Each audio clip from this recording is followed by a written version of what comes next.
So far in this chapter, I've showed you the basics of working with templates in Umbraco. There are many other things you can do, like build queries or inherit properties from other types of content. In this video, I'll show you some of these things and how you can make your templates even more dynamic. First, a quick look at the agenda. We'll start by working a bit more with sections, like we've already done when we looked at master templates. Next, I'll show you how to render properties recursively. This will allow you to render data from a homepage property on your text pages. Finally, I'll give you a quick introduction to querying multiple content items like news items or blog entries. Sounds exciting, right? Let's do it. Sections is the first thing we'll take a look at. First, we'll quickly revisit what we did when we set up our master template. So let's just go ahead and open that up. Settings, templates, and master. We use the menu up here to choose where we wanted to render the code from our other templates. That was the render body part, which we added here. What's really smart about this feature is we can also render specific sections from our other templates. So if we open up the dialog, you'll see that there are two other options here. So these lets us either render a section or define a section. So before we can render a section in our master template here, we need to define it somewhere else. So we'll do that now in our text page template. I'll close this and open our text page template here. And let's just jump a few lines down here in our markup. So let's open the sections dialog up here again and choose define a named section.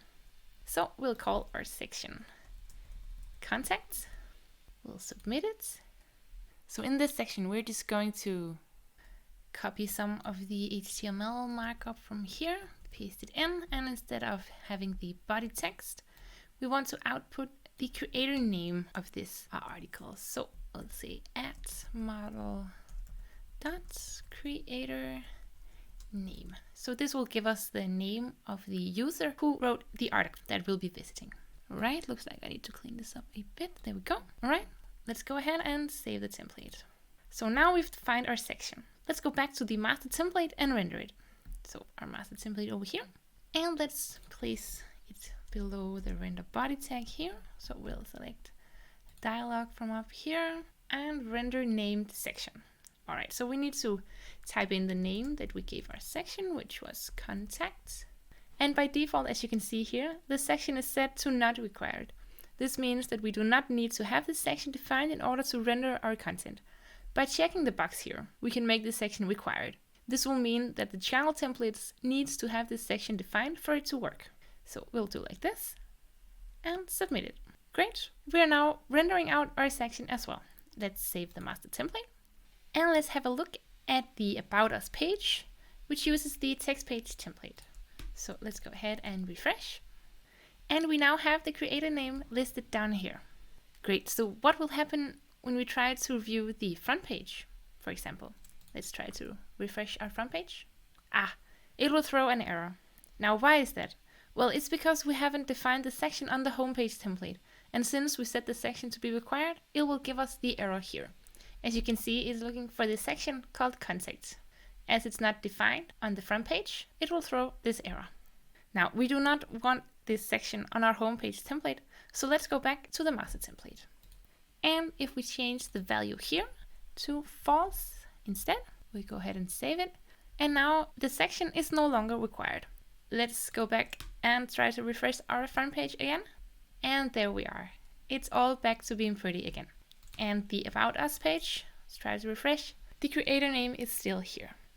These sections can be used for many different things, and they provide you as a developer with a lot of flexibility when building the structure of your Umbraco website.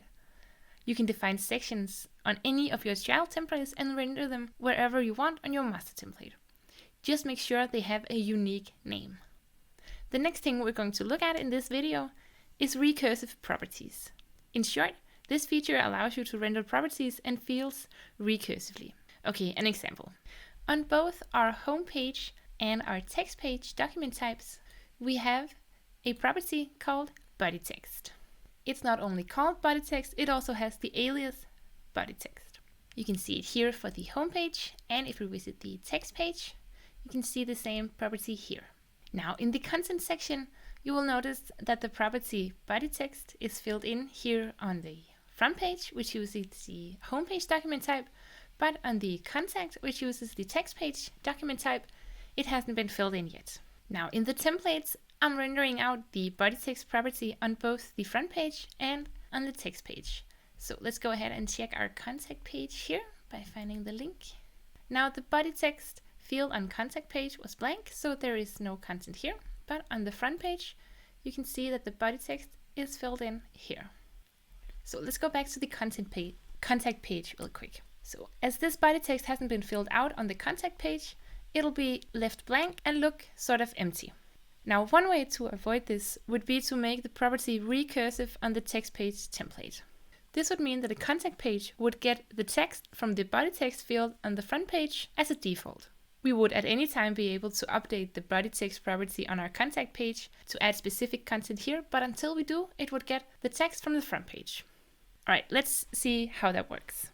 So we'll go into the text page template here in the settings section and find the body text here. So we will highlight this, click insert, value, and find our body text here. So we've seen this dialog before. An option we didn't cover is the recursive one here.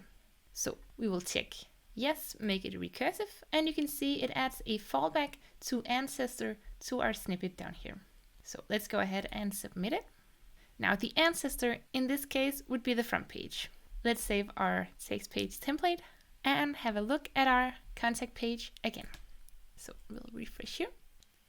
And sure enough, we now have the data from the body text property on the front page. So making a property recursive means that if Umbraco doesn't find any data in the current context, it will look up in the content tree until it finds some data and then output that instead. This can help you avoid having gaps on your website without any content.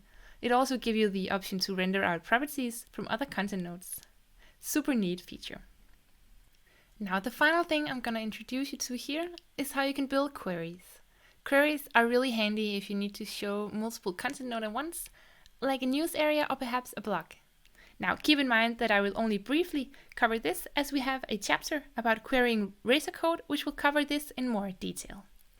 I've set up a template for the news area, so let's just go ahead and see the front end of that one.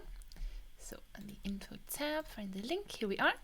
As you can see, multiple news items are shown here. There's a heading and an image for each entry. Clicking on one of them, and we'll get to see the full news article.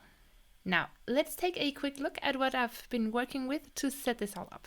So we'll head into the back office here and find the news area template. So it'll be down here. So as you can see by the query here, I've set up a for each loop that queries through all child items. This is what happens here. The query which you can see here above the for each loop has been made using the query builder up here. When you click that one, it will open a dialog for you where you can define your query. So what I've done to define all the news items is I've said I want news items from, and in the content tree I will select news. So I want content of type news item from news. Here you can set some conditions which I've left out, and you can also set an order by state. All in all, below here, you will see exactly what it finds when using this query. There are 3 news items here, and the snippet below is what we entered into your template. When you hit submit, you will see it is added here at the bottom, and will have a very simple setup. Now, I've extended on that bit to make it fit the overall look of my website, so you might want to do the same with yours. Now, I'm just gonna get rid of this again and save it. So this feature adds even more flexibility to your templating and allows for an even more dynamic website. Now we do have more videos about how to use the query builder and how to use Razor code in general. I'll put a link to those videos below this one. And I think that was just about it. Before wrapping this up, I want to give you one last tip. In this video, I've used the Umbraco backoffice when editing templates. This is of course an option, but not a necessity. You can find all the template files in the project's view directory. From here you can open the files in your favorite code editor and work directly from there.